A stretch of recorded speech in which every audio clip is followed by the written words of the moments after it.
할렐루야. 저는 시흥 갈보리 교회에 섬기고 있는 조신호 목사입니다. 존경하는 또 사랑하는 우리 김승민 목사님 섬기는 교회에 이렇게 함께 예배드릴 수 있는 이 영광을 허락하신 하나님께 또 영광을 올리고 또 우리 목사님께 감사드리고 또 허락하신 당연 모든 분들이 또 감사드립니다. 오늘 이 새벽을 깨우는 우리 모든 성도님들의 붙잡고 기도하는 하나님 앞에 구하는 모든 기도 제목들마다 다 응답받고 이루어지는 축복의 주인공들 다 되시길 주의 이름으로 축원합니다. 오늘 시편 128편 말씀을 우리가 함께 나눌 텐데요. 오늘 이 말씀 가운데서 우리가 또 하나님의 뜻을 발견하고 또 복받는 저 여러분 되시길 또 주의 이름으로 축원합니다. 그리스의 철학자인 아리스토텔레스라는 사람이 있습니다. 너무 잘 아시죠? 알렉산더 대왕의 개인 교사였기도 하고요. 이 사람은 사람이 왜 사는가라는 사람의 삶의 그 목적에 대해서 그의 아들의 이름을 딴 니코마코스 윤리학이라는 그 책에서 이렇게 말합니다. 행복을 위해서 산다. 행복하기 위해서 산다. 이런 얘기를 하죠. 가령 장사를 한다고 한번 생각해 보십시다. 장사하는 것의 최고선은 최고는 뭡니까? 장사 잘 되는 것이죠. 그래서 돈 많이 버는 겁니다. 돈 많이 벌어서 뭐 하려고 그러냐? 행복하기 위해서 그렇게 대답을 하는 것이죠. 운동 열심히 하는 사람들이 있죠. 요즘에 뭐 피트니스 센터나 이렇게 다니시는 분들도 많고 또 이렇게 걷는 분들도 많고 한데 운동 열심히 하는 사람, 왜 운동 열심히 하느냐? 운동 열심히 하는 그 최고선은 뭐냐면은 건강하기 위해서입니다. 건강하기 위해서. 그 건강해서 뭐 하려고 그러냐? 건강함으로 병 안 걸리고 행복하려고 그런다라는 겁니다. 모든 것이 다 이 땅에서의 하는 얘기는 그 삶의 목적이 행복하기 위해서 그렇게 답을 한 것이 아리스토텔레스 니코마코스 윤리학의 답변입니다. 행복하기 위해서. 우리 그리스도인들은 조금 삶의 목적이 다르지요. 웨스트민스터 소요리비 문답 1문에 보면은 사람의 제일 되는 목적에 대해서 먼저 묻습니다. 그것을 다른 말로 말하면 뭐 때문에 사냐라는 얘기의 다름 아닐 것입니다. 여러분들은 무엇 때문에 삽니까? 그런데 그 답은 이렇게 말을 하지요. 하나님을 영화롭게 하고 또 영원토록 그를 즐거워하게 하는 그러한 삶을 이제 이 그리스도인들의 삶의 목적이라고 그렇게 대답을 합니다. 그러다 보니까 우리가 알게 모르게 거룩한 삶, 내가 거룩하니 너희도 거룩하라. 그 거룩한 것에 대한 어떤 그야말로 거룩한 부담을 우리가 또 가지게 되지요. 그리고 늘 우리는 하나님의 말씀대로 또 살아야 되고 또 하나님의 말씀을 잘 순종해야 되고 그리고 우리가 하나님께서 주신 율법, 소위 말해서 말씀에서 말씀한 여러 가지 말씀들 하나님께서는 일찍이 모세를 통해서 율법을 주셨지 않습니까? 그래서 하라는 그 명령의 말씀 248개의 말씀과 또 하지 말라는 365개의 그 말씀들이 있습니다. 그래서 도합 613개의 모든 그 율법의 말씀을 지키면서 행해야 된다라는 겁니다. 이스라엘 백성들은 그렇게 생각했습니다.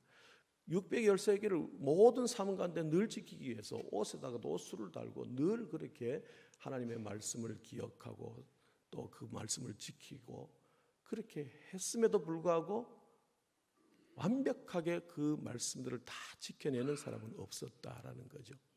그러니까 부담이 되는 거예요. 우리에게 그 말씀이 은연중에 우리도 늘 부담을 갖고 있는 거예요. 늘 거룩해야 되고 늘 말씀을 완벽하게 지켜내야 된다는 그래야만 우리가 이 땅에서 잘 살 수 있다라는 이러한 어떤 거룩한 부담감이 우리에게 있지 않는가 그런 생각을 합니다. 그런데 과연 꼭 그렇기만 한가? 라는 거죠. 성경에 보면은 많은 사람들이 하나님의 복을 받아서 누리는 그러한 이야기들이 많다라는 겁니다. 창세기에 보시면은 26장 10절, 12절 여기에 가보면은 이삭 같은 경우에도 그랄 땅에서 그래요. 그랄 땅에서 100배의 축복을 받는 그러한 모습이 나옵니다. 그런데 거기에 보면은 하나님께서 여호와께서 복을 주셨으므로 100배의 축복을 받고 그가 창대하고 왕성하여 마침내 부자가 되었더라. 그렇게 말씀하셔요. 어떻게 이런 것들은 우리가 받아들여야 될까요? 땅에서의 복도 하나님의 주권 가운데 있는 것이다라는 거죠. 그 땅에서의 복도 우리는 받아야 되는 겁니다. 우리가 거룩하다 보니 그래서 우리가 땅에서의 것은 우리는 좀 저차원적인 것이고 이렇게 생각하는 또 좀 오해하는 경향이 있더라라는 겁니다. 그런데 성경은 그렇게 말씀하죠. 네 영혼이 잘됨과 같이 범사에 잘되기를 바란다라고 그래요. 우리가 하나님께서 그러면은 우리에게 정말 바라고 원하시는 것이 뭘까? 우리 신명기 10장 말씀을 같이 한번 찾아볼까요? 구약 성경 278페이지입니다. 제가 가진 성경책으로 278페이지. 신명기 10장 12절 13절 말씀만 우리가 같이 합독하겠습니다. 신명기 10장 12절로 13절 말씀, 구약성경 278페이지입니다. 시작. 이스라엘아, 네 하나님 여호와께서 네게 요구하시는 것이 무엇이냐? 곧 네 하나님 여호와를 경외하여 그의 모든 도를 행하고 그를 사랑하며 마음을 다하고 뜻을 다하여 네 하나님 여호와를 섬기고 내가 오늘 내 행복을 위하여 네게 명하는 여호와의 명령과 규례를 지킬 것이 아니냐. 아멘. 하나님께서 우리에게 요구하시는 것들이 있죠. 그것은 하나님 여호와를 경외하고 그의 모든 도를 행하는 것. 그래서 그를 사랑하고 마음 다하고 뜻을 다하고, 이것은 신명기 6장 말씀에서 그대로 가지고 온 말씀이죠. 그를 사랑하고 마음을 다하고 뜻을 다하여 네 하나님 여호와를 섬기고 네게 명하는 여호와의 명령과 규례를 지켜라. 그런데 그 목적이 어디에 있습니까? 13절 말씀에 보니까 내 행복을 위하여 그렇게 말씀합니다. 하나님께서 우리에게 짐을 지어주고 내가 지키라고 하는 법 지키나 안 지키나 보자. 그러다가 어쩌다가 그 못 지키면 그거 봐. 너 제대로 못 지켰지. 그래서 혼내고 늘 그렇게 우리를 하여금 못 살게 그러는 그런 하나님이 아니시다라는 거예요. 하나님은 우리에게 무엇을 주시기 위해서? 행복해 하기 위해서 그렇게 말씀하십니다. 오늘 이 자리에 계시는 우리 모든 원미동 사랑하는 성도 여러분이 하나님의 크신 은혜와 축복의 주인공 되시기를 주의 이름으로 축원합니다. 주와 함께 동행하고, 요셉도 그랬잖아요. 요셉도 그가 보디발의 집에 들어가서 가정 총무를 할 때도, 또 그 이후에 감옥에 들어갔을 때도 하나님께서 그와 함께 하심으로 그가 형통하였더라. 그렇게 말씀하셔요. 형통의 축복을 누리는 겁니다. 오늘 그렇다면은 문제는 행복을 찾는 방법이 무엇인가라는 것이 우리에게 숙제로 남아요. 우리가 어떻게 해야 그러면은 행복할 수가 있겠는가? 세상적인 어떤 가치로 봐서는 세상적인 것, 세상은 재물을 얘기하고 명예를 얘기하고 인기를 얘기하고 명성을 얘기하고 승진을 얘기하고 장사 잘 되고 늘 그런 것만 바랍니다. 자녀들도 잘 되어가지고 승승장구하고 이런 것들이 마치 모든 복인 마냥 그렇게 말씀하고 또 세상적인 가치가 그렇습니다. 그러나 예수 믿는 우리들, 하나님을 참으로 사랑하고 하나님의 자녀된 주의 백성들은 그런 삶이 아니라 세상적인 가치관에 휩쓸리는 것이 아니라 하나님의 말씀대로 사는 가운데서 하나님을 경외하는 가운데서 하나님께서 허락하시는 신령한 영적인 축복과 함께 육적인 모든 것들도 하나님 잘 섬겼더니 우리에게 만 가지 은혜와 축복을 다 준비하신 프로스티뎀의 하나님께서 우리에게 모든 필요한 것들로 다 형통하게 하시고 복받게 하시고 그래서 잘 되어지는 그러한 귀한 축복의 주인공 되시기를 바란다라는 겁니다. 이 축복의 주인공이 바로 여러분들 되시길 주의 이름으로 축원합니다.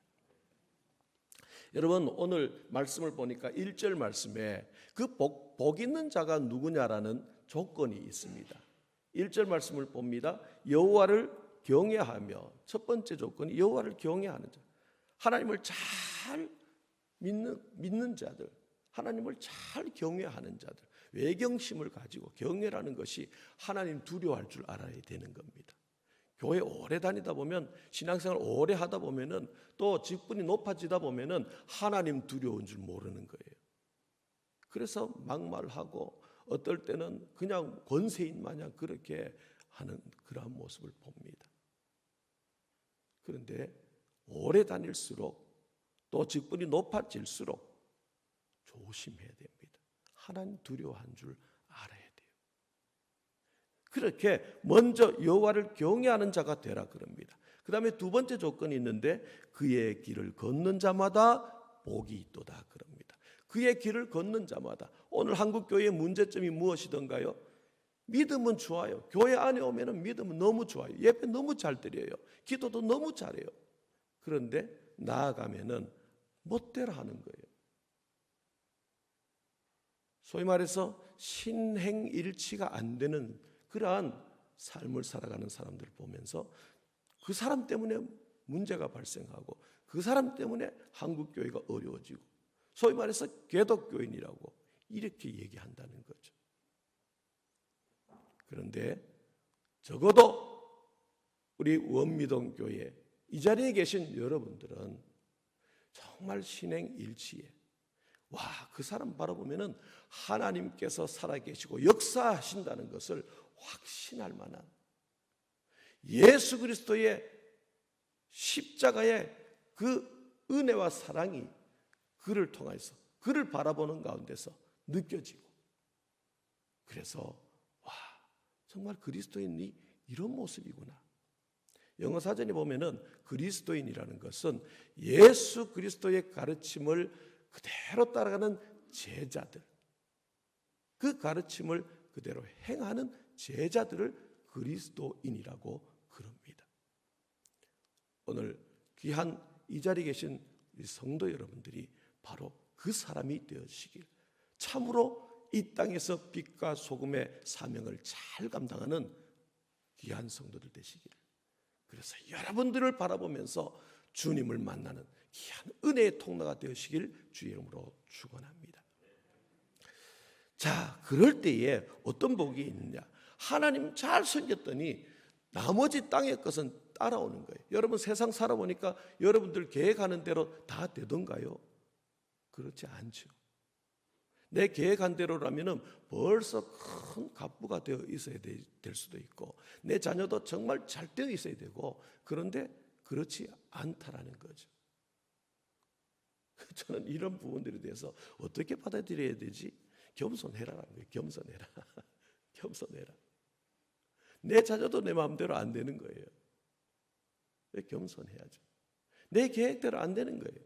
항상 뭔가 문제가 발생하죠. 하나님께서 함께 하셔야 됩니다.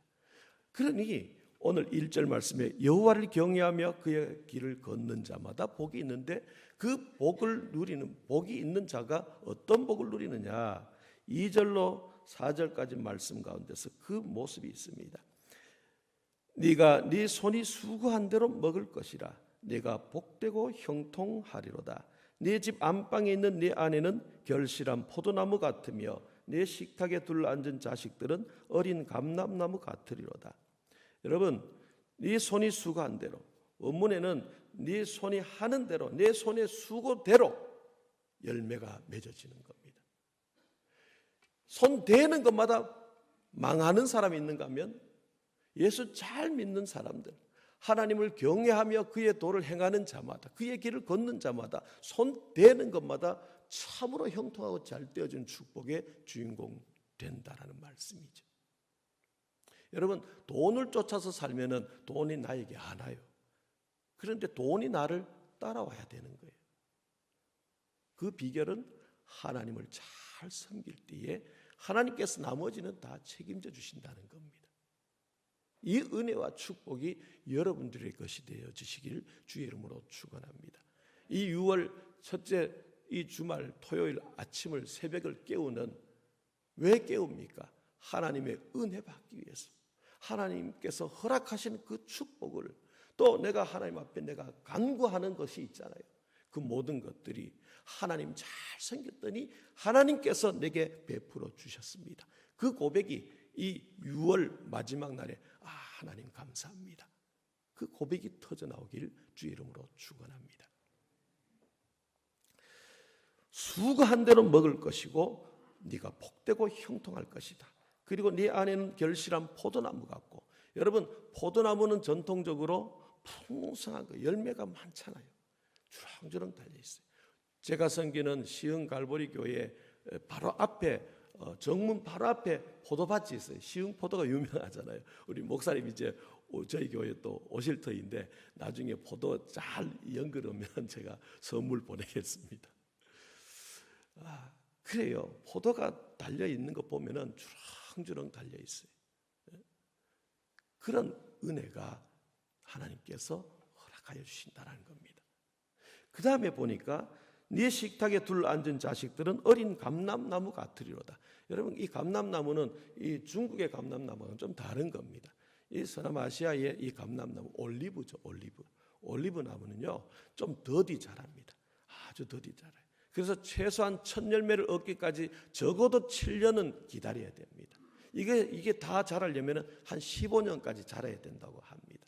그런데 한번 자라면은 1년의 소출이 나무 한 그루당 한 0.5톤은 항상 얻을 수 있다고 합니다. 그리고 버리는 것이 하나도 없어요. 여러분, 우리 식탁 가운데서 뭐 계란 후라이라도 하면은 올리브 기름 쓰잖아요. 다 쓰는 겁니다.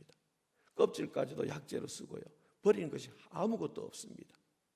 그리고 이것이 안정되어서 수명이 얼만큼 가냐면은 1000년 이상 간다고 합니다. 저 예루살렘 앞에 가면은 기드론 골짜기를 건너가지고 거기 맞은편에 보면은 감람원이라고 있는데, 예수님께서 마지막 잡히시던 그 밤에도 거기에 무릎 꿇고 기도하였죠. 그 예수님의 아마 기도하는 모습도 바라보고 있었을 그 올리브 나무가 거기 있더라고요. 2000년 이상 된 그 올리브 나무가 거기 몇 그루나 있었습니다. 그렇게 오랫동안 또 한 번 뿌리를 내리면은 안정된 그것이 바로 감람나무입니다. 내 자녀가 늘 불안하고 언제 뽑힐지도 모르는 그냥 풀처럼, 잡초처럼 그렇게 되면 얼마나 불안하겠습니까? 진정한 축복은 내 당대에서만 누리는 것이 아니라 내 자자손손 대대로 뿌리 깊게 계속해서 누리는 것이 진정한 복이 아니겠습니까? 그런데 오늘 이 하나님을 경외하고 여호와를 경외하고 그의 길을 걷는 자마다 누릴 축복이 뭐냐? 바로 네 식탁에 둘러앉은 자식들은 어린 감람나무 같으리로다. 그리고 6절 말씀을 봅니다. 네 자식의 자식을 볼지어다. 네 자식의 자식을 볼지어다. 장수의 축복까지도. 하는 모든 일이 잘 되는 거예요. 물질의 축복도 받고 또 집안이 안정되고 자녀들이 자자손손 대대로 천대까지라는 천대라는 것은 무한하다라는 얘기입니다. 성경에서 무한한 축복, 영원한 축복을 받는다라는 말씀이에요. 그렇게 받고 네 자식의 자식을 보는 이 장수의 축복까지도 누리고, 얼마나 귀한 은혜가 있는지 모르겠습니다. 4절 말씀을 다시 봅니다. 여호와를 경외하는 자 이같이 복을 얻으리로다. 여호와께서 시온에서 네게 복을 주실지어다. 시온이라는 곳은 어디인가요? 성전이 있는 곳이에요. 오늘 우리가 바로 하나님 앞에 나온 이곳이 시온이 되는 줄로 믿습니다.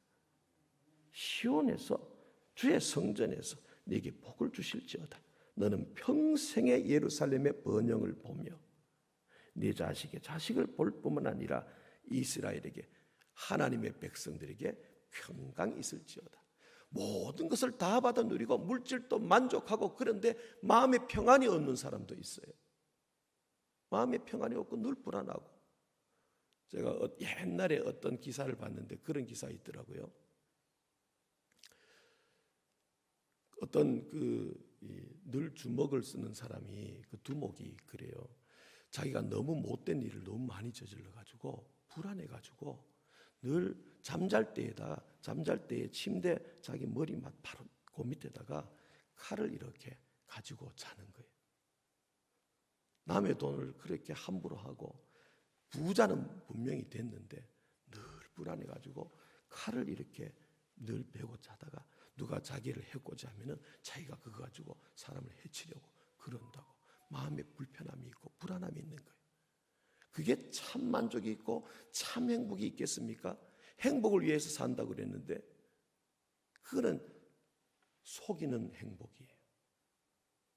그래서 하나님께서 우리에게 베푸신 그 은혜와 축복 가운데 있는 사람이 진짜 행복을, 평강을 누리는 줄로 믿습니다. 여러분, 하나님 잘 섬기고 우리가 예수 잘 믿어야 합니다. 마지막 제가 이야기 하나 하고 마치도록 하겠습니다. 6시 10분, 11분이 지나는데요. 미국의 그 뉴욕주에서 사회학자들이 한 사람의 아버지가 자녀들에게 미치는 영향에 대한 그 결과를 조사를 하게 되었습니다. 아마 이 이야기는 여러분들이 많이 아마 예화 가운데 들었을 겁니다. 그런데 그 사회학자들이 지목한 사람이 누구였냐면은 18세기에 동시대를 살다간 두 사람이었습니다. 한 사람은 맥스 주크라는 사람이었습니다. 불신자였고요. 아무 원칙 없이 사는 사람이었습니다. 그의 아내 또한 불신앙으로 살다가 죽었습니다. 확인해 보니까 자손들이 1200명 정도 되었습니다. 그 후손들 중에서 440명은 노골적으로 방탕한 삶을 살았고, 310명은 거지와 불황자로 살았고, 190명은 장녀로 살았고, 130명은 유죄 판결받은 범죄자였고, 100명은 알코올 중독자였고, 60명은 습관성 절도범이었고, 55명은 더러운 일의 희생자였고, 7명은 살인자였다고 합니다. 또 다른 한 사람, 식민지 시대 때 아주 유명한 목사님이십니다. 그분은 조나단 에드워즈라는 목사님이십니다. 그런데 이분은 참으로 미국이 배출한 가장 위대하고 유명한 설교자이자 지성인이었습니다. 그런데 이 사람을 통하여서 하나님께서 놀라운 역사를 하셨죠. 하나님께서 대각성 운동을 일으키기 위해서 사용하신 가장 중요한 도구가, 하나님의 도구가 바로 이 조나단 에드워즈 목사님이셨습니다. 자, 그런데 이 사람, 경건한 가문에서 출생한 이 사람의 놀라운 믿음이 자녀들에게 어떻게 영향력을 줬나? 그 부인도 아주 믿음이 좋은 사라 피에르폰트라는 사람이었는데요. 남자 후손들 중에는 300명의 성직자가 배출되었습니다. 선교사 혹은 신학 교수 120명의 대학 교수를 배출했고, 변호사가 110명, 60명이 넘는 의사, 60명이 넘는 저술가, 30명의 판사, 14명의 대학 총장, 미국 산업계의 수많은 거인들, 3명의 미국 상원 의원들, 1명의 미국 부통령이 이 가문을 통해서 배출되었다라는 말씀입니다. 너무 다른 거예요. 그래서 조나단 에드워즈의 이 후손에 의해서 촉진되지 않은 미국에서의 위대한 사람이 거의 없을 정도로 정말 이것은 미국의 든든한 반석이 되었고 영구적인 그러한 유산이 되었다라는 하나님을 영화롭게 하고 하나님을 경외하고 그의 길을 행하는 자마다 받을 그 축복이 이 조나단 에드워즈 목사님의 그 가문을 통하여 이루어지는 그러한 것을 우리는 보게 되어집니다.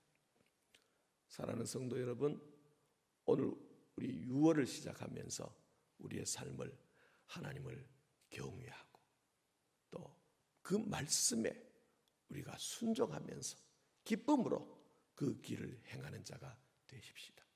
예수 잘 믿는 자 되어서 하나님께서 허락하시는 이 놀라운 은혜와 축복이 이 6월 한 달 동안에 쏟아지는 귀한 축복의 주인공 다 되시기를 주의 이름으로 축원합니다.